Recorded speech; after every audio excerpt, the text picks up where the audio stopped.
अब हम देख रहे हैं प्रोटोटाइप डिज़ाइन पैटर्न, जो कि क्रिएशनल डिज़ाइन पैटर्न की कैटेगरी में ही आता है। तो ये जनरली कब यूज़ करते हैं हम, जब हमें एक ही तरह का ऑब्जेक्ट मल्टीपल्स चाहिए। जैसे आप कोई गेम का कोड है, तो उसमें सोल्जर अगर आप बहुत सारे क्रिएट करना चाहते हो जो एक जैसे हों, तो उसमें प्रोटोटाइप पैटर्न यूज़ कर सकते हैं। जैसे या कोई आप GUI की लाइब्रेरी है, उसमें सिमिलर बटन क्रिएट करना चाहते हो बहुत सारे, तो वहाँ पे ये प्रोटोटाइप पैटर्न यूज़ हो सकता है। या फिर जहाँ पे सेम तरह के ऑब्जेक्ट हो जिनकी सेम कॉन्फ़िगरेशन हो, जैसे कार है, कार का प्रोटोटाइप आपने क्रिएट करना है, कुछ कॉन्फ़िगरेशन उनकी सिमिलर ही होगी, बाकी थोड़ा बहुत इधर-उधर आप चेंज करते रहोगे। जैसे कार का कलर चेंज कर दिया, कार का एग्ज़ॉस्ट चेंज कर दिया, बट मोर और लेस उसकी डायमेंशन वो सेम ही रहेंगी। तो इधर प्रोटोटाइप पैटर्न हमारा यूज़ होता है। तो जैसे मैंने ये एग्ज़ाम्पल एक क्लास बनाई है, यहाँ पे सोल्जर क्लास है। इसके 4 पैरामीटर हैं, गन टाइप जैसे मशीन गन और some other gun, health level उस सोल्जर की हेल्थ कितनी है, पोज़ीशन एक्स और पोज़ीशन वाई उसके कोऑर्डिनेट। तो जब हम यहाँ पे सोल्जर इनिशियलाइज़ कर रहे हैं, तो ये क्या करता है कि जो लोड गन टाइप है, गन टाइप ये करेगा फ्रॉम डीबी। मतलब सपोज़ करो आपने गेम क्लोज़ कर दी, तो वहाँ पे कुछ सेव हो गई आपकी कॉन्फ़िगरेशन है ना, गन टाइप आपने सेव कर दी जैसे मशीन गन। हेल्थ लेवल भी आपने डीबी में स्टोर किया है कि लेट्स सपोज़ 10 आपका हेल्थ लेवल है, 10 to 1 है तो 10 हेल्थ लेवल होगा उसका। और फिर बाद में आप उसकी एक्स और वाई पोज़ीशन सेट कर सकते हो, ठीक है? तो अगर मैं आप यहाँ पे ये देखोगे load gun type from dB, तो ये देखो ये मैंने ऐसे मॉक किया कि ये थोड़ा टाइम ले, जैसे ये 1 सेकंड ले रहा है क्योंकि ये लोड हेल्थ डीबी से हेल्थ लेवल लोड कर रहा है और बाद में ये 10 रिटर्न कर देगा। वैसे ही गन टाइप भी ये डीबी से लोड कर रहा है। तो अगर मेरे को मैं अपनी गेम खेल रहा हूँ और मेरे को काफ़ी सारे सोल्जर्स बनाने हैं इसमें, तो इसमें मैं क्या करूँगा, मैं यहाँ पे जाऊँगा soldier create 1 create 2 new soldier ऐसे-ऐसे करते हुए बनाते हुए जाऊँगा। और ये सबके लिए, क्योंकि मेरा जो इनिशियल सोल्जर है वो तो सिमिलर ही है, लेकिन ये जो कॉन्फ़िगरेशन इसकी लोड करेगा वो डीबी से करेगा, तो वो टाइम लेगा। तो जैसे अगर मैं इसको रन करता हूँ, तो आप देखो यहाँ पे एक सोल्जर क्रिएट हुआ, फिर दूसरा सोल्जर क्रिएट हुआ, फिर तीसरा, ऐसे-ऐसे सोल्जर क्रिएट हो रहे हैं हमारे, ठीक है? तो इसमें हम क्या करते हैं, हम प्रोटोटाइप पैटर्न इंट्रोड्यूस करेंगे ताकि ये हमारे सोल्जर जल्दी क्रिएट हो। तो इसके लिए पहले मैं क्या करूँगा, अब सिमिलरली मेरी एक एनिमी क्लास और है। इसमें भी सेम एनिमी स्ट्रेंथ, ये एनिमी स्ट्रेंथ डीबी से लोड करता है और फिर वो एनिमी क्रिएट करता है। तो मैं पहले यहाँ पे एक इंटरफेस इंट्रोड्यूस करता हूँ यहाँ पे। इंटरफेस इसको दे देते हैं नाम गेम कैरेक्टर, ठीक है? यहाँ पे ये कर देगा game correct game character clone, ठीक है?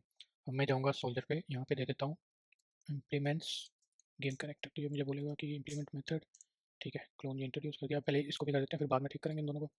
इम्प्लीमेंट्स गेम कैरेक्टर, इसका भी क्लोन कर देते हैं, ठीक है? अभी आएँगे इस पे, तो पहले सोल्जर पे जाते हैं, ठीक है? अब मेरे को इसको क्लोन करना है, तो मैं क्या करूँगा, यहाँ पे जाऊँगा, रिटर्न न्यू सोल्जर, यहाँ पे दे दूँगा this dot gun type comma this dot health level, ठीक है? ये मैंने एक दे दिया इसको।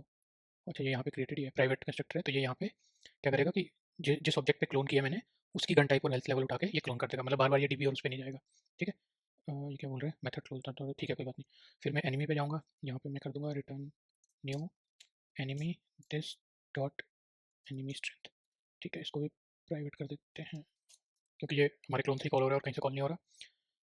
तो मैंने क्या किया, गेम कैरेक्टर पे गया, एक इंटरफेस बनाया क्लोन, दोनों को इंप्लीमेंट किया और उस पे क्लोन मेथड डाल दिया। तो अब मैं जाता हूँ अपनी डेमो क्लास पे। अब आपने देखा था ये डेमो कितना स्लो चल रहा था, है ना?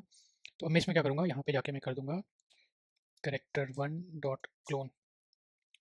अच्छा, इसको पहले ये गेम कैरेक्टर कर देते हैं इन सबको, क्योंकि ये हमारा इंटरफेस है। ये भी गेम कैरेक्टर कर दिया मैंने, कैरेक्टर 1 डॉट क्लोन। और सिमिलरली इसको भी, इन सबको मैं कैरेक्टर 1 डॉट क्लोन कर दूँगा, ठीक है? और एनिमी तो एक ही, अगर चाहिए होंगे तो हम और भी बना सकते हैं।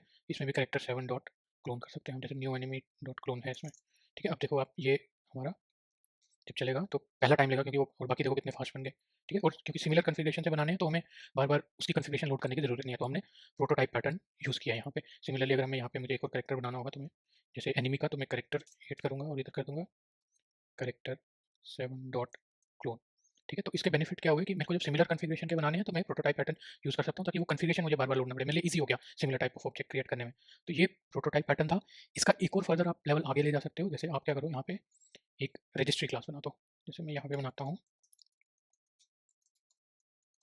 गेम कैरेक्टर रजिस्ट्री, तो मैं क्या करूँगा, मैं गेम कैरेक्टर रजिस्ट्री यूज़ करूँगा सारे कैरेक्टर बनाने में। यहाँ पे मैप लेता हूँ मैं, string comma game character equals to new hash map, ठीक है? इसको प्राइवेट करना पड़ेगा, ठीक है? अब मैं यहाँ पे पब्लिक मेथड बनाता हूँ क्रिएट, ये रिटर्न करेगा मुझे गेम कैरेक्टर, ठीक है? इसको हम टाइप दे देते हैं, स्ट्रिंग दे देते हैं, इनम भी दे सकते हैं, बट ठीक है स्ट्रिंग भी चलेगा। String type if type dot equals soldier, ठीक है? इफ रजिस्ट्री डॉट कंटेंट्स की अगर की नहीं है सोल्जर वाली,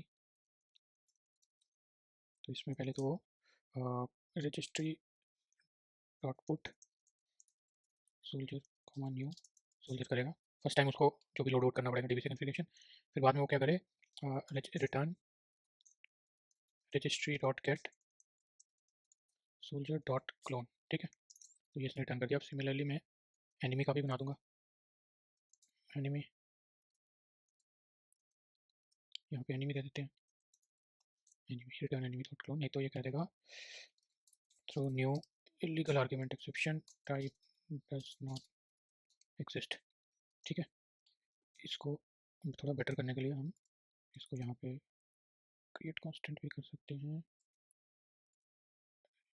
कैसे, okay, refactor introduced, okay so I don't know intelligent में ये क्रिएट कांस्टेंट का शॉर्टकट क्या है, ठीक है। तो ऐसे रखते हैं अब इसको। तो अब मैं यहाँ पे जाऊँगा अपने डेमो पे।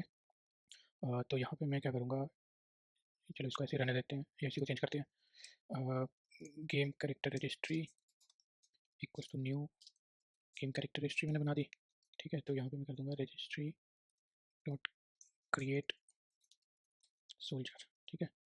तो यहाँ पे सारी कॉल्स में इससे रिप्लेस कर दूँगा अपनी रजिस्ट्री से। यहाँ पे मैं दे दूँगा रजिस्ट्री डॉट क्रिएट एनिमी होगा, यहाँ पे भी एनिमी दे देते हैं, ठीक है। तो अब मैंने क्या किया, अब देखो यहाँ पे मेरा कोड बिल्कुल क्रिएशन और यूज लॉजिक कैसे सेग्रीगेट हो गया, ठीक है। मैंने रजिस्ट्री इंट्रोड्यूस की, वहाँ पे सोल्जर सारे क्रिएट हो रहे हैं और प्रोटोटाइप पैटर्न भी यूज हो रहे हैं। तो इसको एक बार रन करके देखते हैं, फर्स्ट टाइम लेगा, बाकी फिर क्योंकि प्रोटोटाइप पैटर्न है तो जल्दी हो जाएंगे। तो ये देखो ये कितनी जल्दी क्रिएट हो गई, पूरा लॉजिक सेग्रीगेट हो गया, ठीक है। तो ये था प्रोटोटाइप डिजाइन पैटर्न।